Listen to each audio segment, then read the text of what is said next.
बिस्मिल्लाहिर्रहमानिर्रहीम। ये last part है हमारे पास पेरिफेरल नर्व इंजरीज़ का। चलिए हम हदीस देख लेते हैं। हज़रत इब्ने उमर रावी है कि हज़ूर करीम सल्लल्लाहु अलैहि वसल्लम ने फरमाया, ज़िक्र अल्लाह के बगैर ज़्यादा कलाम ना करो, क्योंकि ज़िक्र अल्लाह के बगैर कलाम की कसरत दिल की सख्ती का बायस है। और याद रखो कि आदमियों में अल्लाह से दूर सबसे वो शख्स है जिसका दिल सख्त हो। स्पोर्ट्स फिजिकल थेरेपी में हम डिस्कस कर रहे थे पेरिफेरल नर्व इंजरीज़। हमने नॉर्मल एनाटमी देखी थी, फिजियोलॉजी देखी थी, असेसमेंट देखी थी, उसका बेसिक जो प्लान होता है किसी भी नर्व इंजरी का वो देखा था। फिर हमने स्पेसिफिक नर्व इंजरीज़ देखी थी अपर लिम्ब में। और अब ये लास्ट है हमारा टॉपिक, इसमें हम देखेंगे लोअर लिम्ब की peripheral nerve injuries.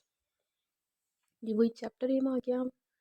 This chapter aims to introduce the structure and function of the nerve and the neurological system and the pathophysiology of common nerve injuries of the lower limb. The chapter also reviews some common nerve injuries, their assessment and evidence-based treatment. Lower limb nerve injuries in sports.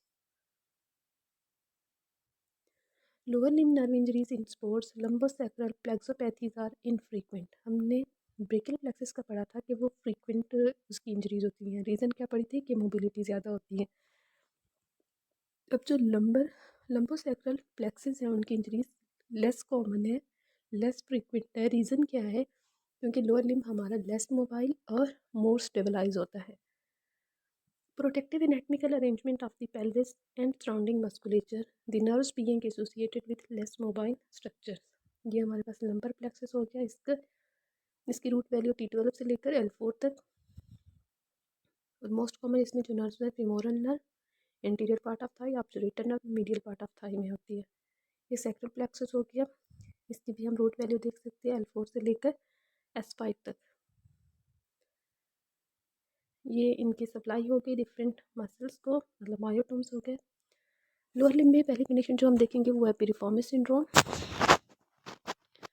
ये piriformis syndrome नाम से पता चल रहा है piriformis muscle के involvement की वजह से होगी। पिरिफॉर्मिस सिंड्रोम मैकेनिज्म देखेंगे। Hypertrophied piriformis muscle compresses the sciatic nerve causing pain in the nerves distribution. Reason he piriformis muscle itself होता है। क्यों होता है? क्योंकि वो हाइपरट्रोफी हो जाते हैं।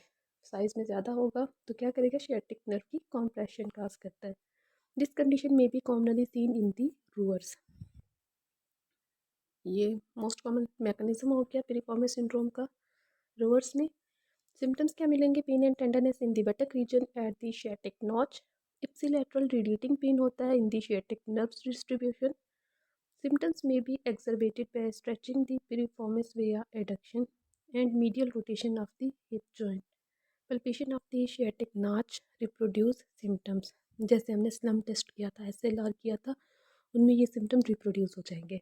The intolerance to prolonged sitting on the hard surfaces. ये हो गए हमारे पास कुछ most common symptoms in piriformis.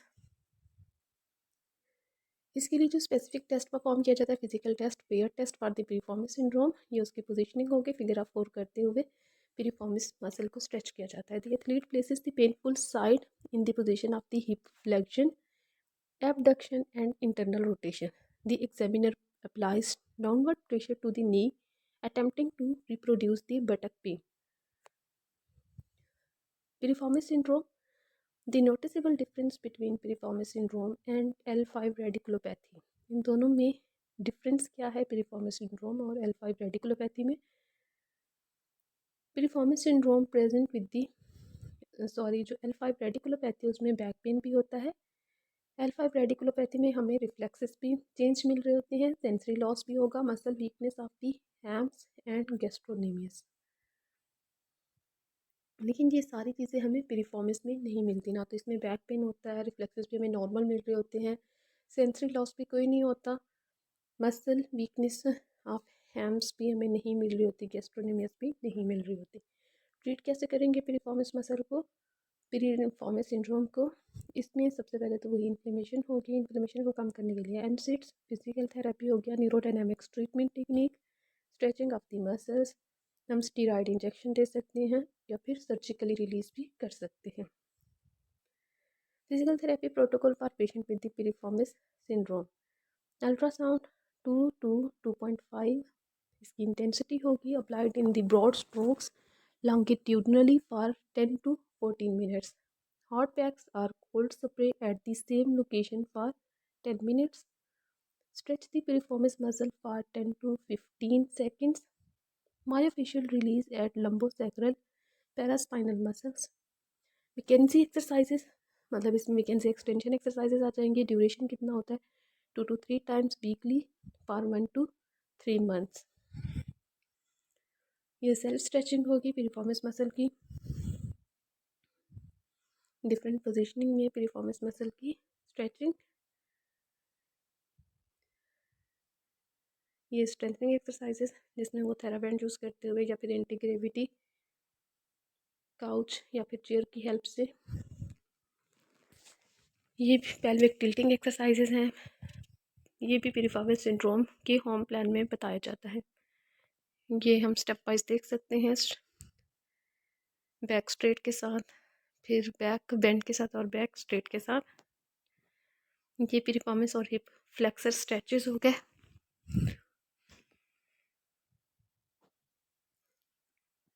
ये चेयर की हेल्प से balanced squats,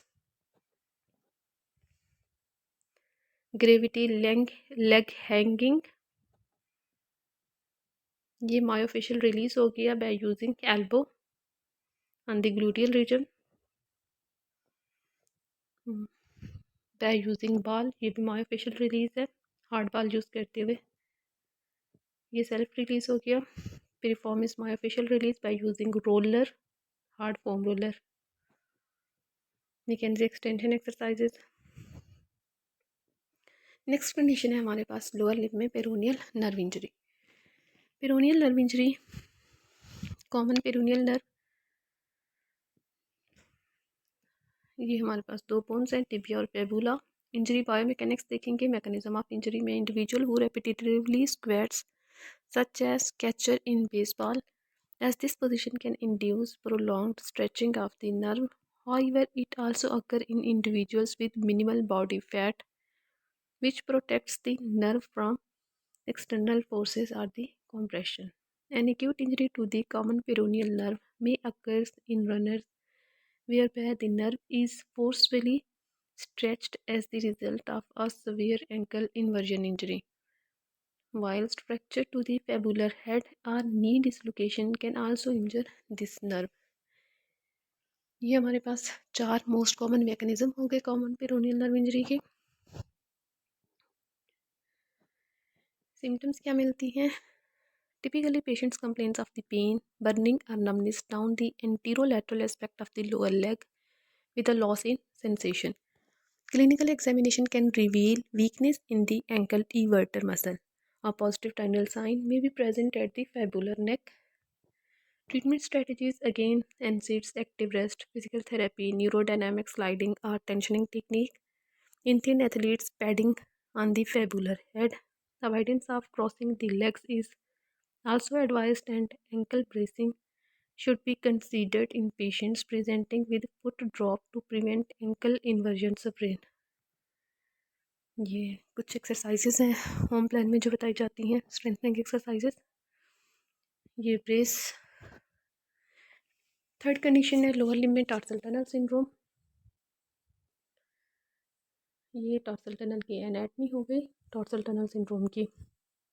tarsal tunnel syndrome injury biomechanics देखेंगे। This is an injury that may be prevalent in the hikers और runners, the later of which may be vulnerable to the tarsal tunnel syndrome due to repetitive ankle dorsiflexion and plantar flexion which occurs while running. Hikers और runners दोनों में हो सकते हैं, लेकिन runners में ज़्यादा कॉमन है due to plantar flexion and dorsiflexion. ये हाइकर्स और रनर्स हो गए जिनमें टार्सल टनल सिंड्रोम कॉमन है। सिम्टम्स देखेंगे। Patient can present with the numerous symptoms, जैसे कि टिंगलिंग है, नमनेस है, pain at the toes through the arch of the foot or the heel. Prolonged standing or walking may exacerbate the symptoms. The two most prominent clinical signs are a positive tinal test and sensory impairment of the terminal branches of plantar nerve. ये हमारे पास planter फिशियटिस को हम differentiate करेंगे tarsal tunnel से। Plantar fasciitis is a condition requiring consideration during the diagnosing process in patients with suspected tarsal tunnel syndrome. Plantar fasciitis is generally present with the localized pain, absent of the sensory abnormalities. Treatment again NSAIDs, active rest, manual therapy, neurodynamics, sliding or tensioning technique, exercise therapy. An additional treatment option to consider is using orthotics or modifying footwear to correct any excessive pronation to minimize the stress placed on the tibial nerve. Rice formula.